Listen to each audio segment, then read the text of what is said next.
నమస్తే, మీరు చూస్తున్న పీవీఆర్ న్యూస్. నేను మీ పీవీఆర్ రాజన్. తనకు ఎదురొస్తున్నాడనే ఉద్దేశంతో వంగవీటి రంగను ఆనాటి హోంమంత్రి కోడెల శివప్రసాద్ ఆధ్వర్యంలోనే హత్య చేశారని మాచర్ల ఎమ్మెల్యే పిన్నెల్లి రామకృష్ణారెడ్డి సంచలన ఆరోపణలు చేశారు. మాచర్లపట్నంలో వంగవీటి మోహనరంగ విగ్రహ ఆవిష్కరణ సందర్భంగా ఎమ్మెల్యే పీఆర్కే ఈ వ్యాఖ్యలు చేశారు.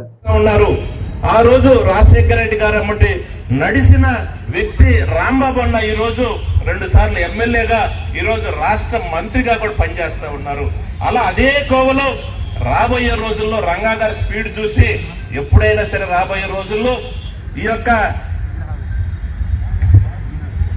ఈ 4 జిల్లాలకు సంబంధించి గుంటూరు, కృష్ణా, తూర్పు, పశ్చిమ గోదావరి 4 జిల్లాలకు సంబంధించి ఎప్పుడైనా సరే రంగా అనే వ్యక్తి మనకి ఎదురొస్తాడు.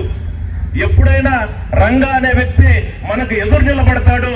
రాబోయే రోజుల్లో ఇతను ఉండటానికి వీల్లేదని ఒక కుట్రతోటి అధికార పార్టీ శివప్రసాద్ హోంమంత్రిగా ఉండి ఆయన నాయకత్వంలో చంపించిన పరిస్థితి దయచేసి ఈనాటి యువకులు అర్థం చేసుకోవాలని కోరుతా ఉన్నాను. ఎందుకంటే అలాంటి మహాను నాయకుడు ఈరోజు ఆ రోజు నుంచి ఈ రోజు కూడా రాజశేఖర రెడ్డి గారి కుటుంబాన్ని ఎలా అభిమానిస్తామో అలాగే రంగా గారిని కూడా మనం అభిమానిస్తా ఉన్నాం.